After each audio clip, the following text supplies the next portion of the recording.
Hi guys and girls, welcome back to Watch the Time. Thanks for tuning back in. Thanks for coming back to see me. I'm really pleased you've done so, and I'm exceptionally pleased to bring you my first ever Venezianico. It's the Nereide 39 Tungsteno. I know I'm not probably doing it justice in terms of what it's called, but guys, Venezianico is a brand that I've been aware of for some time. I really like their watches, I like designs, I like the way they're put together, and this one looks exceptional. You've got a mother of pearl blue dial. It's a dive watch, and the way it plays with the light and stuff, it looks like the ocean moving. Boy, you got a Miyota 9039 movement inside. The construction looks amazing. You got a tungsten bezel insert. I've never had that before.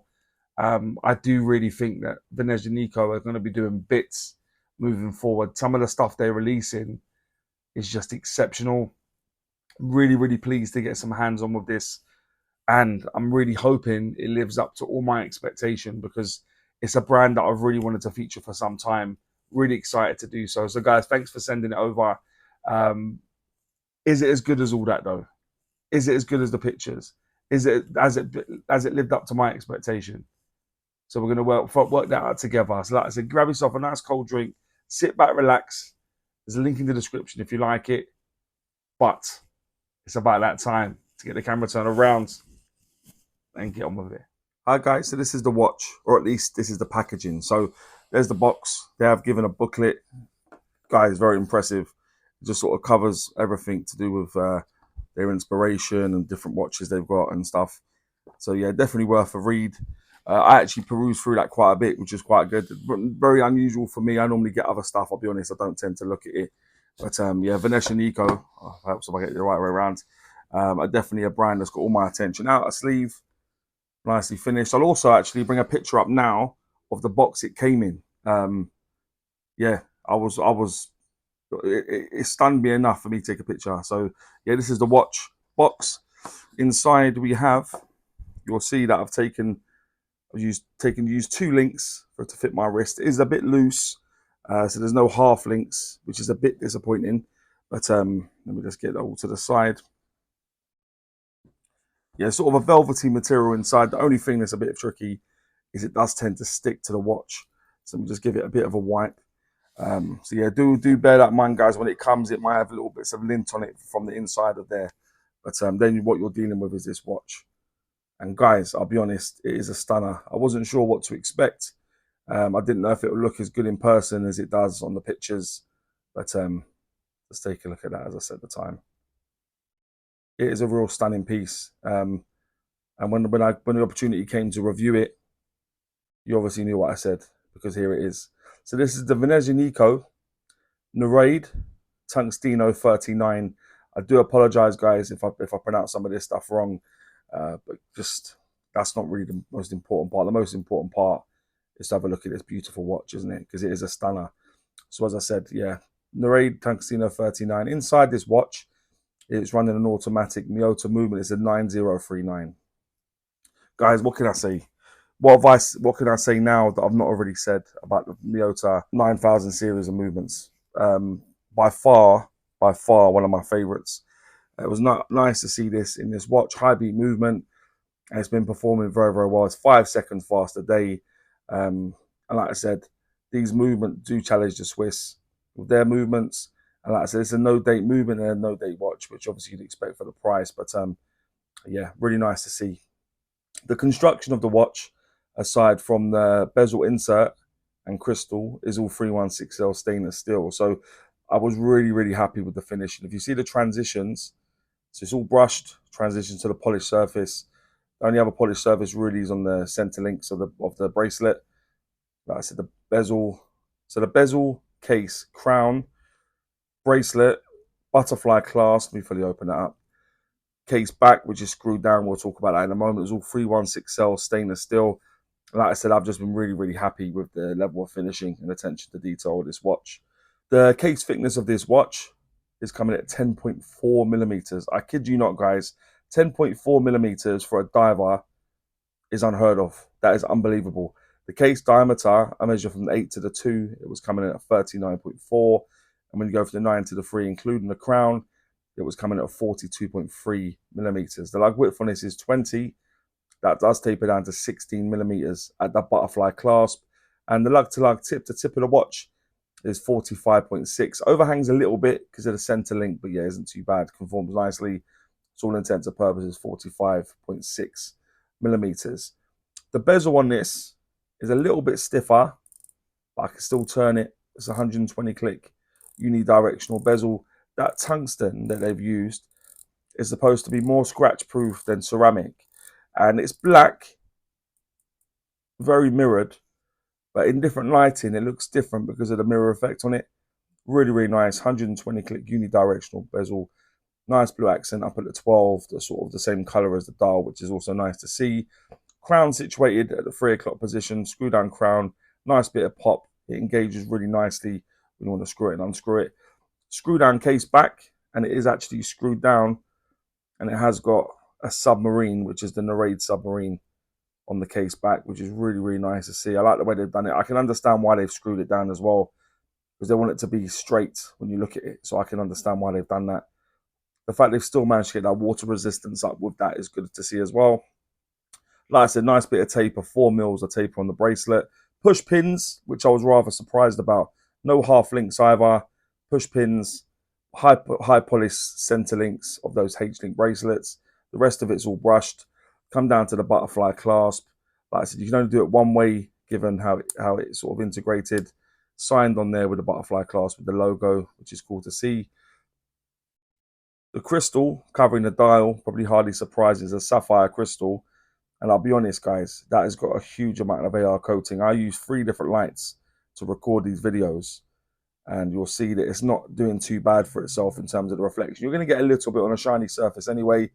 But yeah, sapphire crystal. The water resistance, they're probably made out from the case back, is 200 meters. So that'll give you 20 atmospheres of water resistance. And the weight will appear in the top right. So with 2 links removed, it was coming in at 135.9 grams. So with those 2 links back in, you're probably about 150, which given the sort of size of the watch, get that thinness, guys, the size of the watch is about bang on, to be honest, guys. But let's have a look at the dial in a bit more detail. So you've got a minute track going around the outer edge, well, but a small white line for a minute track. Inside that, you've got applied elements everywhere.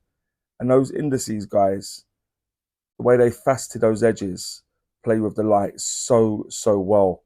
Really, really stunning, high polished indices. The hands are really nice, but I do think those indices are something else. The way they play with the light, the way they glisten when the light hits them at different angles is really, really beautiful. You've got the Venezianico logo that's been applied. Underneath that, you've got the Venezianico in print writing just printed on just below the logo. Just above the 6 o'clock position, you've got Nereide Tungsteno that's also been printed on to the dial. And guys, that dial is truly, truly stunning. It's sort of a blue mother of pearl dial. The way it plays with the light and stuff, it looks like the ocean sort of moving around. And when it, like I said, when you have it in different lighting and stuff, it looks truly stunning. I would say it's a mesmerizing dial. Really, really cool. Really, really nice to see.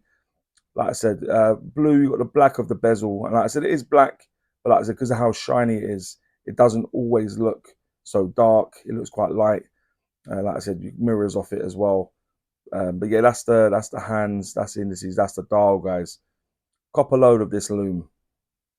I didn't know what to expect, but the loom just goes and goes and goes. You'll see that I have quickened it up. I do it at 6 times speed when I review, and I normally leave it in light just for 2.5 minutes just to give you an idea. Let me know if you want to start seeing that for longer. But guys, yeah, I can't tell you enough. The loom was very, very good. It was nice to see. But yeah, like I said, the movement's a 9039 movement. Only one position when it's unscrewed. You'll see it hacks. You put it back in, it will start back up again. Nice knurling on there. I've had no problems screwing it up. And that is also the case wearing these gloves, even though it gets a bit baggy around the fingers with the gloves. But that's the dial, guys. That's the movement. That's everything going on there. Let me just pop it on the wrist quickly, give you an idea of what it looks like on my wrist. And just off the back, guys, you'll see it's a little bit looser, but I was finding with 3 links off, it was just too tight. It was uncomfortable. So yeah, but look at that finishing. Look at the brush, the polished surfaces. You can see the profile, how thin it is on the wrist. See that dial. the indices, like I said, you'll see how they sort of shimmer and play with the light. They are stunning. A really beautiful watch, guys. Really beautiful. What do you all make of it? Okay, so guys and girls, that'll now take me swiftly on to what I think is pants and pucker about the watch. If you've ever watched before, you know I always start with pants. I like to go on a high with pucker. So what I think is pants about the watch. This is not a great deal, and to be honest, it's nothing to do with the watch. It's all sort of bracelet based stuff, if you know what I mean. So I'll go with the polished links. It's well finished. Like I said, really good, really well finished in terms of the polishing. I would like to have seen it all brushed personally, given most of it is brushed. Maybe they've done it for a little bit of bling, but yeah, I don't think you needed it. The push pins, yeah, on a watch of this sort of price, I was expecting screw pins, I'll be honest. I'm glad it wasn't pin and collar, but I'd like to have seen screw pins on there rather than push pins. And the no half links. Like I said, I've had to wear it a little bit looser than I would like. So maybe a couple of half links would be a nice addition to this watch. Just a slightly smaller H. And you probably be able to crack the case. So yeah, hopefully they listen to that. They're the three things I'd say. Like I said, all bracelet based. Even though the bracelet's really comfortable, I'll go with the polished links. I'll go with the push pins, and I'll go with no half links. What I think is pucker, probably hardly surprising, an awful lot more. I'm going to go with that dial. You see what I mean? The way it sort of plays with the light. And when it's outside, it just, like I say, it's captivating. The indices, like I mentioned, even on studio conditions, you'll see how they play with the light. They're so well finished in terms of how they're executed and stuff. So the indices are good. The loom's really good. Probably half expected, given it's not. It's sort of mid range in terms of the pricing. The movement, 9000 series movement, Miyota 9039. Loving that. The bezel, in terms of the way it's coined, really well finished. The way it lines up, the click's been so positive. So yeah, the size, like I said, 39 mil, 10 and almost 10.5 mil thick.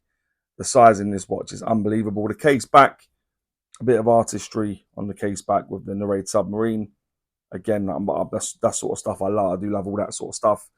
The thickness, 10.4 mil thick. If I mentioned it once, I'm probably going to mention it a few more times.